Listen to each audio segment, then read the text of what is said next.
The test is in 4 parts. Part 1, Part 2, Part 3, and Part 4. Now look at Part 1. Part 1. 1. You will hear 3 conversations. The first and the third between 2 students, and the second between a student and a clerk. First, you have some time to look at questions 1 to 5.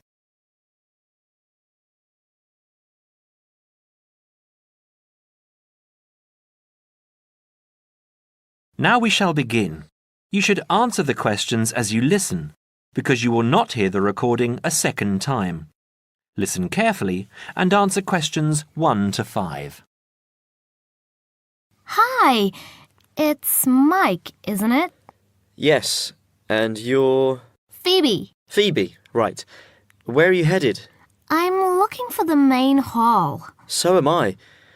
Are you going there to register for next year? Yes, I was told to go to administrations and fill in an application form. That's what I'm about to do. I went to information and they told me it was at the end of this corridor.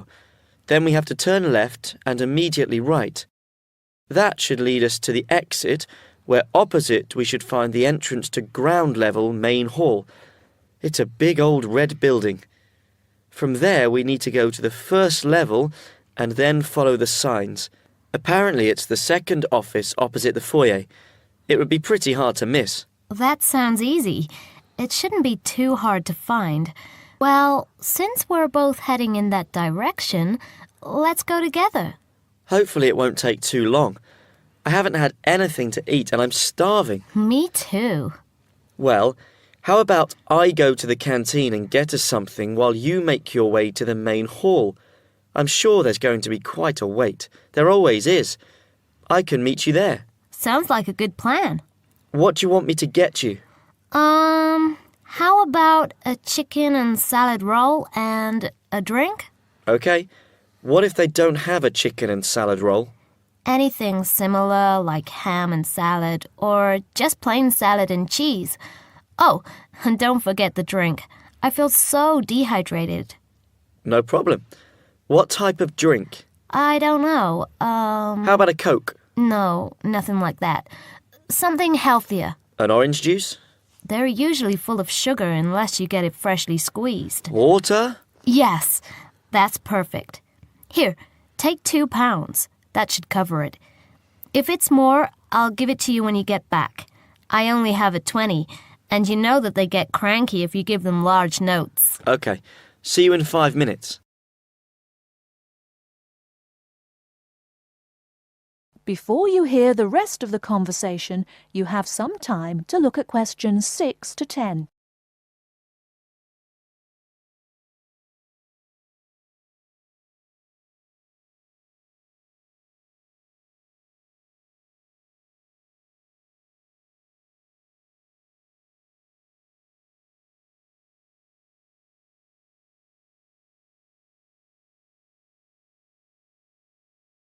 Now listen and answer questions 6 to 10. First year economics? I'll just have to fill out this form for our records. What's your name? Phoebe Payne. Can you spell that for me? Sure. P-H-O-E-B-E-P-A-Y-N-E.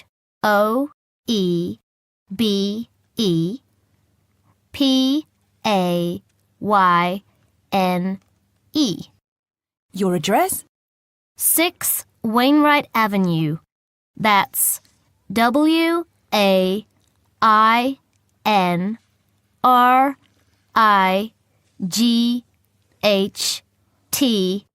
Nottingham. Nottingham. And your phone number? It's not connected yet. I've just moved in. Okay. When you get your phone connected, contact us. I'll just make a note that your phone number is to be advised. I'll do that. What course were you doing? Law? No, economics. First year. First year economics. Yes, that's right. Okay. Take this card across to the economics department and get it stamped. And then you need to come back here to pay your fees. I've made an arrangement to pay in installments. Do you have any documentation verifying that? Yes, I have a statement from administration. OK, when you return, we'll have a look at it. Thank you very much. Here you are. It was quicker than I thought, but I have to get this card stamped and return here to organize my fees. That's good. It means that I won't have to wait long either. How did you get on? What with? Oh, the food. Well, there wasn't much left, so I got you a cheese and tomato sandwich and water. That's fine. Do I owe you any more? No, I need to give you back £3. But I only gave you 2. Oh, yeah. I thought you gave me a £5. OK, so we're square. So what do I have to do? Go to the desk and give your personal details. Then they'll give you a card that you need to take to your faculty. What's your major? Environmental science. OK, so you'll have to take the card to the environmental science faculty and get the card stamped, return to administration in the main hall, and organize your fees. And that's it? Yes, that means you're registered. Then we receive a letter with the details of our course where we'll be informed to go to the notice board or online to find out when and where our lectures are. OK. Let's have this bite to eat first. That is the end of part 1. You now have half a minute to check your answers.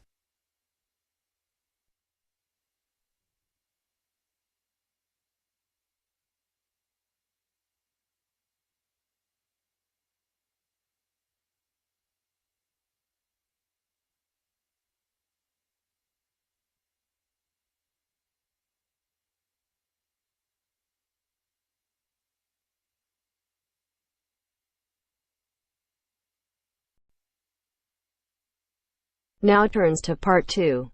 Part 2. You will hear an extract from a talk about employment interviews. First, you have some time to look at questions 11 to 14.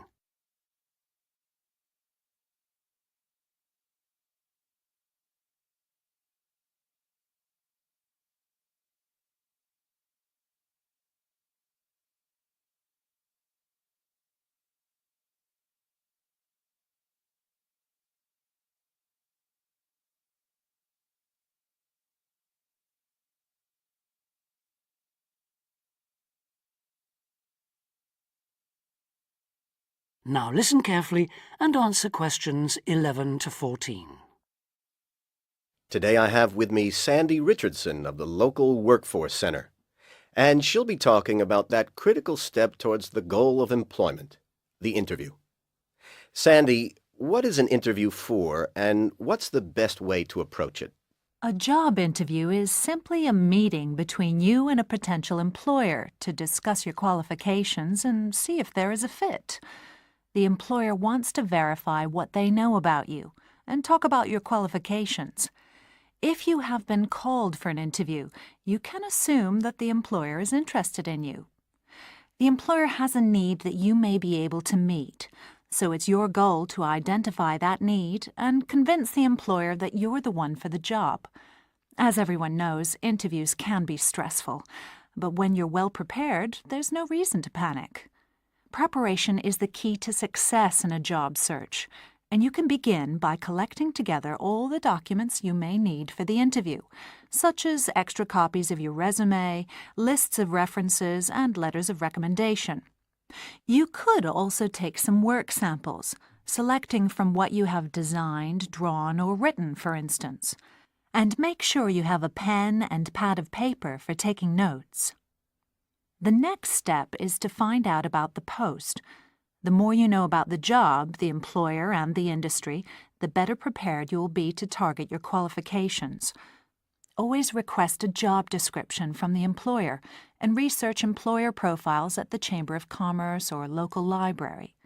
You could also try to network with people who work for the company or with employees of companies associated with it.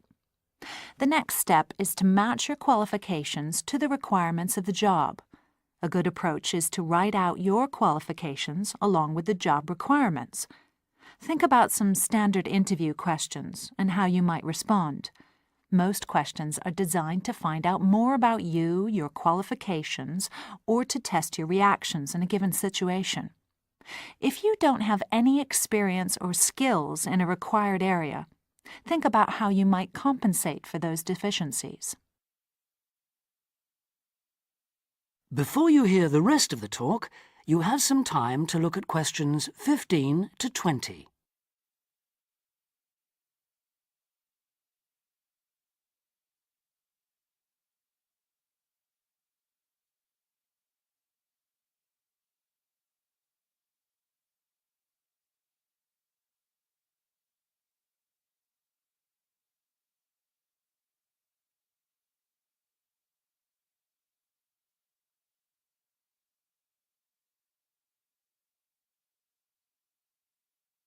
Now listen and answer questions 15 to 20. During an interview, it's important that you be yourself. Get a good night's sleep and plan your travel to be there in plenty of time so that you're not arriving out of breath with 30 seconds to spare. Don't, though, present yourself for the interview too early, 10 minutes at most. In the interview, listen carefully to each question asked. Take your time in responding and make sure your answers are positive. It's important to express a good attitude and show that you're willing to work, eager to learn, and are flexible. If you are unsure of a question, don't be afraid to ask for clarification. In fact, it's sometimes a good strategy to close a response with a question for the interviewer. In general, focus on your qualifications and look for opportunities to personalize the interview. Briefly answer questions with examples of how you responded in comparable situations, from either your life or previous job experiences. Something you should avoid are yes or no responses to questions, but don't dwell too long on non-job related topics. Use caution if you are questioned about your salary requirements. The best strategy is to avoid the question until you have been offered a job. Questions about salary asked before there is a job offer are usually screening questions that may eliminate you from consideration, so be warned. On the other hand, it isn't inappropriate to show your enthusiasm if your first impressions of the interview and of the employer are good ones. So, if the job sounds like what you are looking for, say so. Keep in mind that the interview is not over when you are asked if you have any questions. Come prepared to ask a couple of specific questions that again show your knowledge and interest in the job. Close the interview in the same friendly, positive manner in which you started. When the interview is over, leave promptly. Don't overstay your time. Think about the interview and learn from the experience. Evaluate the success and failures. The more you learn from the interview, the easier the next one will become. You'll become much more confident. To close, here are a few more tips. First, maintain good eye contact throughout the interview and be aware of nonverbal body language. Second, dress a step above what you would wear on the job. Go to the hairdressers, have a shave, etc. Remember that your appearance is a key indicator of whether you have the right attitude, so it can pay to give some thought to how you look. And finally, don't be a clock watcher. That is the end of part 2. You now have half a minute to check your answers.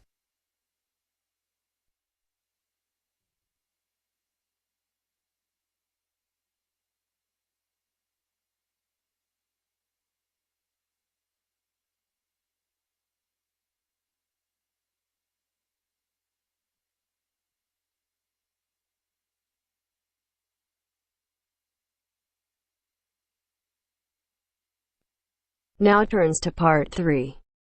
Part 3. You will hear a student, Penny, talking to two friends, Ray and Louise, about a television competition Ray has entered called Travel Documentary. Before you hear the conversation, you have some time to look at questions 21 to 26.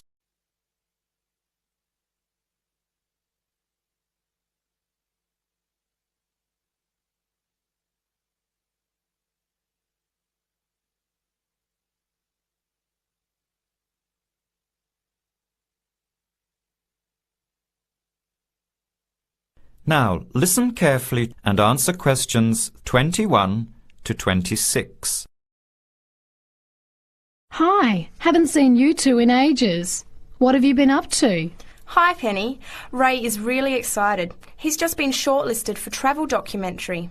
He could be off travelling around the world for 3 months. Travel documentary? What's that? You've never heard of it? Don't you watch TV? Well, actually, no, hardly ever. Especially since I've started working on my thesis. I don't have time to breathe, let alone watch TV. So what's this all about, Ray? Well, actually, it's a competition run by public TV. It involves my two great loves, travel and filmmaking. Is it that program where people are sent around the world making documentary videos? I have heard of it. Fantastic! So you've been chosen? Not yet. I'm one of 34 selected for an interview next week, so I've made it through the first cut. Yeah, there were over 200 applicants from around the country. Pretty amazing, hey? Well, I've been lucky so far. What's the next stage? 13 are chosen from the interview to do a 4-week training course in documentary filmmaking. Then, the 8 finalists get sent off with a video camera to travel around the world. Sounds incredible. What's the catch? The catch is that every 2 weeks you have to send in a 10-minute video from a different part of the world. It's broadcast on TV along with the work of 3 of the other competitors and judged by a panel of experts and the TV audience. So you're under a lot of pressure. Wow, I guess so. You mean you're on television every 2 weeks? Yep, that's right. But first I have to be selected. Do you have to have any filmmaking experience to apply? Some background in photography or video making helps, but you're not supposed to be an expert. In fact, you can't apply if you've already worked in filmmaking. We all get the same 4-week course, so we start with the same skills. Can you go anywhere in the world you want?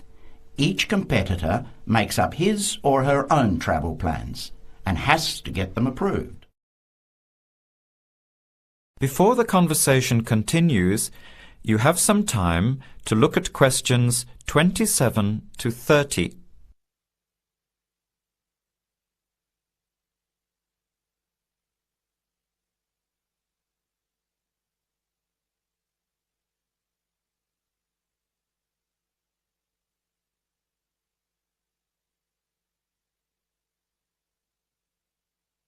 Now, as the conversation continues, answer questions 27 to 30. Have you talked with anyone else who has done it? As a matter of fact, just last week, I met Sarah Price, a girl from here who did it last year. What did she have to say about it? She said it was the most amazing experience of her life, but it was really tough at times. I think you'd have to be really brave to take off like that alone with so much responsibility. It's not like going on a holiday, is it? No. 2 weeks in a country, often where you can't speak the language, to find a story, film it, organise all the editing. Then you're off to a completely different part of the world to start all over again. Pretty exhausting, but exciting too. What a way to see the world. What about Sarah Price? Did she have any bad experiences? She said the worst part was when she got some mysterious fever in Mongolia and thought she might have to be sent home. Fortunately, it got better, but she said it was scary to feel really ill when you're alone so far away. So what made you want to apply? When I saw the program on TV a while ago, I thought, this is for me. I've always wanted to travel, but needed to work for a year before I could even think about it. Then a new series started up. I thought, now's my chance. Don't you think you'll be lonely? I don't think I'll have time to be homesick. I'm more worried about having too much to do and not enough time to get things organised. So we might be watching you on television in the next few months. I hope so, if I'm lucky. When will you know for sure? They choose the final 8 in March. A month later, you're on your way. So do you have to pay anything? Nothing. It's all paid for. Course, camera, flights, accommodation and in-country travel. The budget is pretty tight, though. No extras. I sure hope you get it. Then I'll be finding time to watch at least one program on television every week. That is the end of part 3. You now have half a minute to check your answers.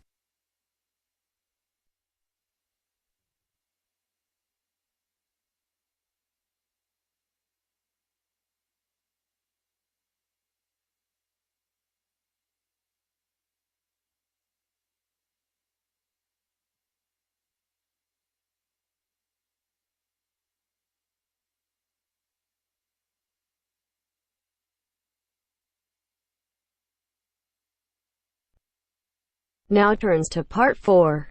Part 4. Listen to the following talk between two friends and answer the questions with no more than 3 words. First, you have some time to look at questions 31 to 40.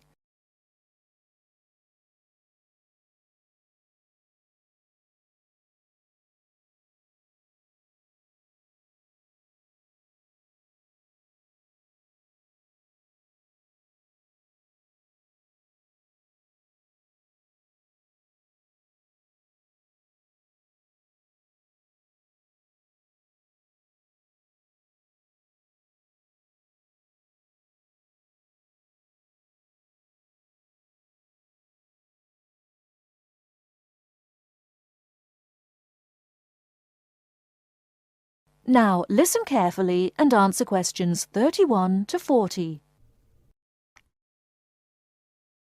Do you know what, Tom? It won't be long before we'll all be travelling to space in a cable car. A cable car? What do you mean? A sort of skylift? Well, yes, I suppose so. You must be joking. Where on earth did you get that idea from? Oh, I've just been reading it in a book called Apes to Astronauts by Adrian Berry.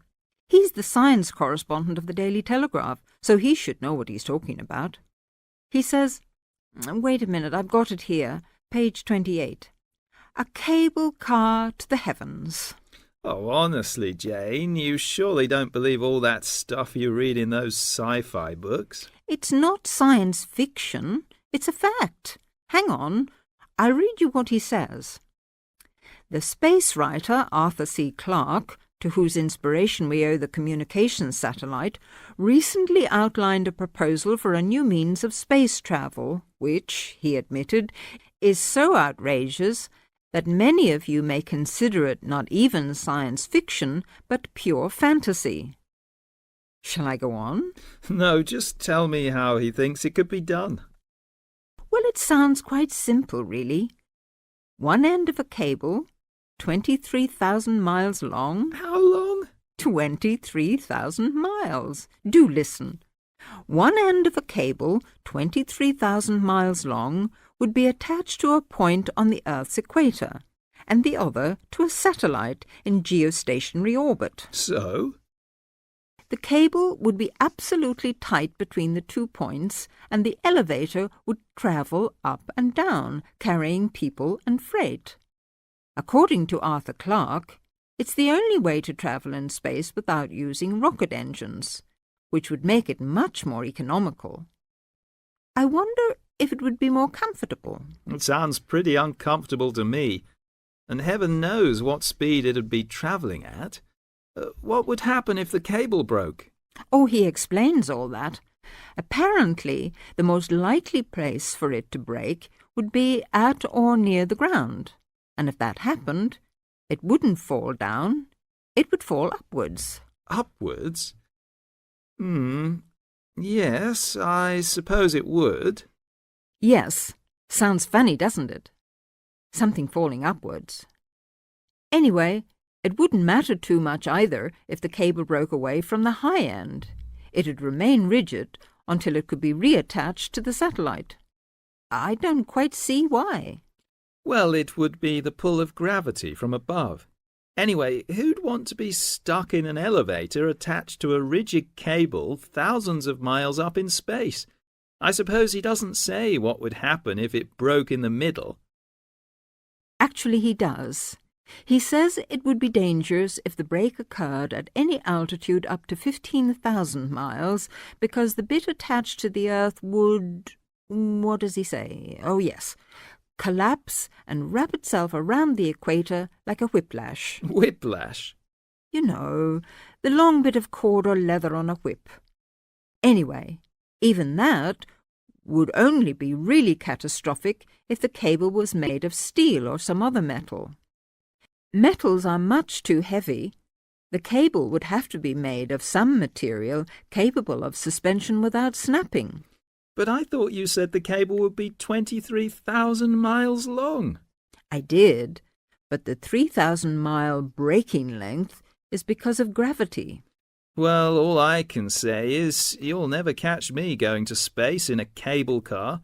I'd rather keep my feet on the ground, thank you very much. That is the end of part 4. You now have half a minute to check your answers.